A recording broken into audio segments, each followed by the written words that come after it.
반갑습니다. 이번 편은 로컬 관광 콘텐츠 크리에이터 스쿨 프리미어 프로라는 프로그램을 이용한 영상 편집 강의 편입니다. 프리미어 프로 운영 버튼을 눌렀을 때 가장 먼저 뜨는 창이 바로 이 창인데요. 이 창에서는 새로 프로젝트를 만들 건지 아니면 기존의 프로젝트를 불러올 건지를 선택할 수 있어요. 새로 프로젝트를 만들 거면 새 프로젝트 만들기 하는 버튼을 누르시면 되고요.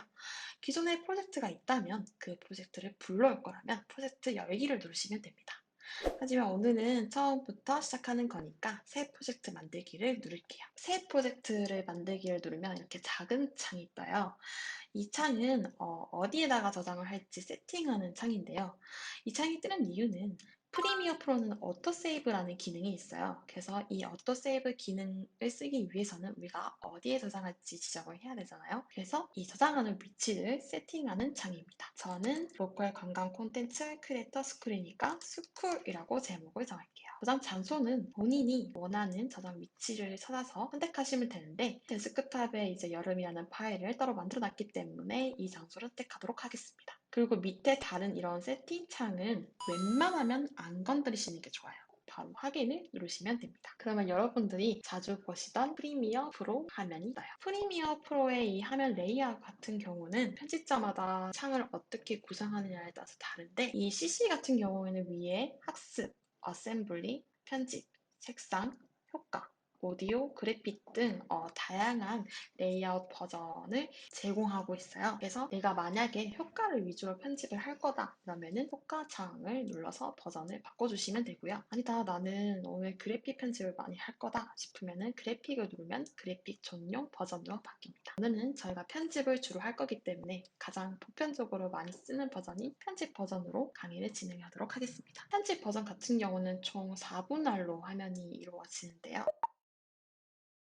현재 타임라인 창을 보면 아무것도 없죠. 이 이유는 저희가 현재 시퀀스 설정을 안 했기 때문입니다. 그래서 시퀀스 설정을 먼저 해줄 거예요.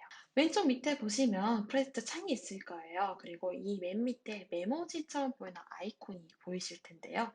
이걸 누르면 다양한 메뉴가 뜰 거예요. 그냥 그 위에 있는 시퀀스를 눌러주시면 되고요. 이 시퀀스를 눌렀을 때는 새 시퀀스 창이 뜨게 됩니다.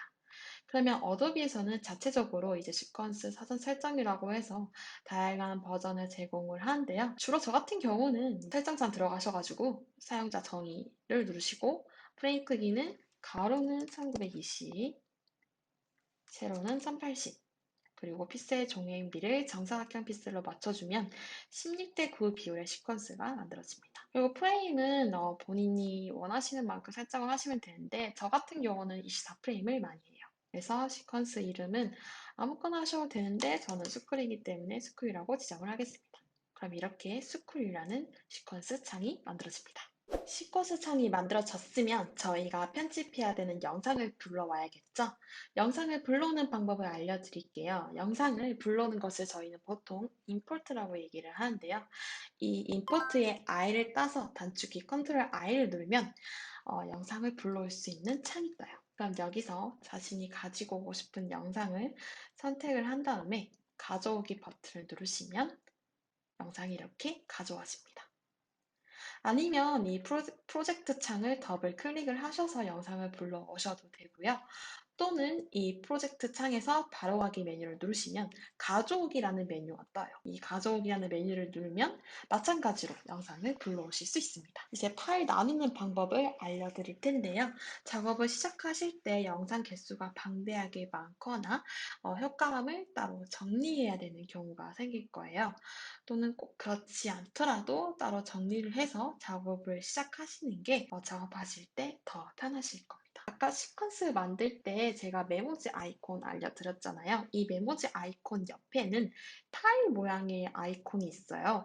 이 파일 모양의 아이콘을 누르면 바로 새 파일이 생성이 됩니다. 이 파일을 누르시면은 이제 저장소라는 창이 새로 만들어지게 됩니다. 그래서 아까 영상 불러오는 방법 알려드렸죠? 그래서 이 창을 누른 상태에서 코맨드 I를 누르고 가져오게 되면 이 저장소의 영상이 가져오게 되고요. 다시 프로젝트 창으로 돌아오면은 저장소라는 파일에 이 안에 영상이 들어가 있는 것을 확인할 수 있습니다. 이제 마크 표시하는 기능에 대해서 알려드리려고 하는데요.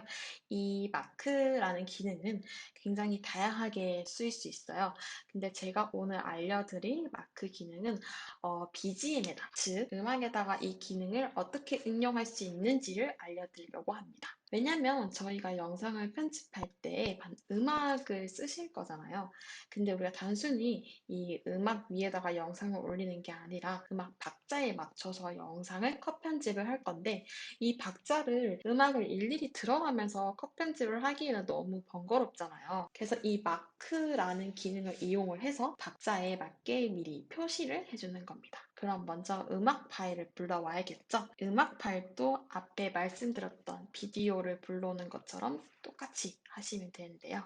컨트롤 I를 눌러줄게요. 그러면 이 새로운 창이 뜨게 되고, 여기서 제가 미리 다운받아 놓은 음악을 불러오도록 하겠습니다. 그러면 음악 파일이 불러와져 있는 게 눈에 보이시죠?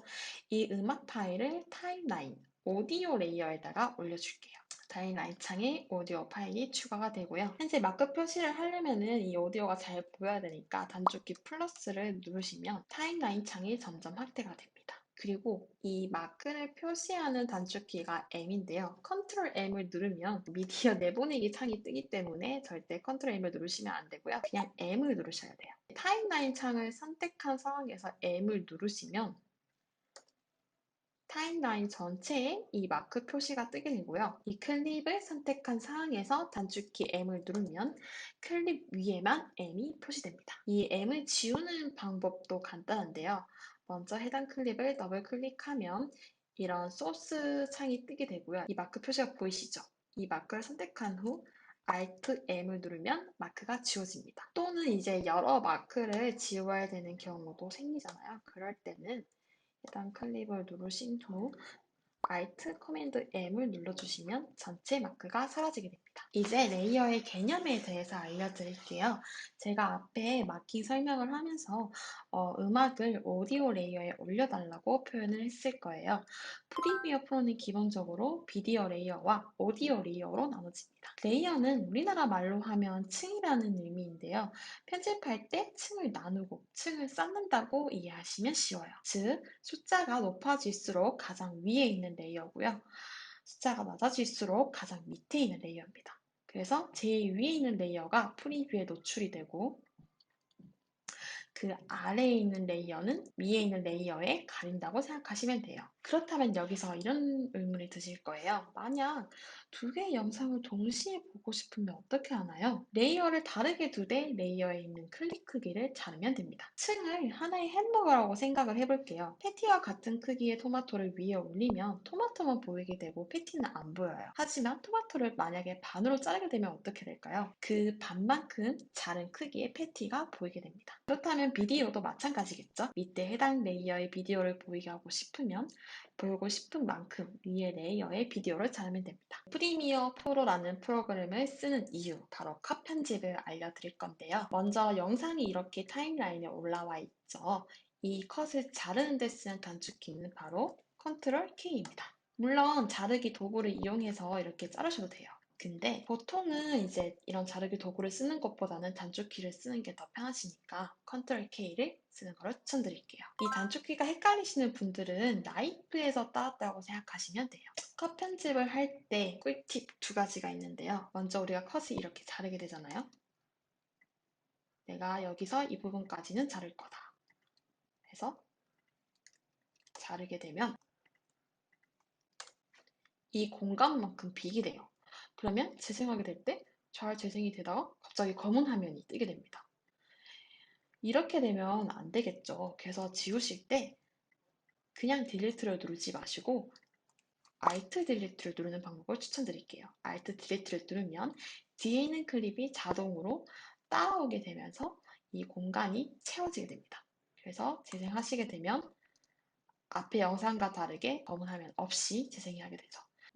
만약에 Alt 딜리트를 처음부터 누르지 않고 그냥 지우게 됐을 경우에는 어떻게 하나요? 라고 질문하실 수 있는데, 그럴 때는 그냥 이 공간을 누르시고 지우는 버튼을 누르시면 해당 클립이 따라오게 됩니다. 두 번째는 클립 자를 때 주의할 점입니다. 저희가 지금 이거 움직이고 있는 게 재생 헤드인데요. 저희가 컷은 이 재생 헤드를 움직여서 자기가 원하는 부분에 갖다 댄 후 컨트롤 K를 눌러서 자르는 방식입니다. 하지만 이 재생헤드를 갖다 대고 그냥 컨트롤 K를 누르게 되면 내가 해당 클립만 잘라도 되는데 다른 클립까지 이렇게 다 잘리는 경우가 생겨요. 그래서 자르실 때 그냥 컨트롤 K를 누르지 마시고 내가 해당 클립만 자르고 싶다 하시면 해당 클립만 선택한 후 컨트롤 K를 누르면 해당 클립만 이렇게 잘리게 됩니다. 만약에 이런 부분이 불안하다 싶으시면 옆에 레이어 선택 기능을 해제하시면 돼요. 지금 선택되어 있는 기능이 파란색으로 표시되어 있는데요. V1은 안 건드리고 자르고 싶어라고 하시면 V1 버튼을 눌러주시면 이 색깔이 꺼지면서 V1의 선택 기능이 해제됩니다. 컨트롤 K를 눌러도 V1에는 적용되지 않고 다른 레이어 층에만 적용되는 걸 보실 수 있어요. 그럼 만약에 V1을 자르고 싶으면 어떻게 하나요? 하면은 V1 같은 경우는 선택이 지금 해제된 상태이기 때문에 클립을 선택을 해줘야 자르기가 적용이 돼요. 그래서 V1 클립을 선택을 한 후 컨트롤 키를 눌러주시면 마찬가지로 잘리게 됩니다. 네, 여기까지 프리미어 프로 프로그램을 이용한 편집 강의 1편이었고요. 다음 편에서도 프리미어 프로를 이용한 다양한 편집 기능을 알려드리도록 하겠습니다. 강의 들으시느라 수고하셨습니다.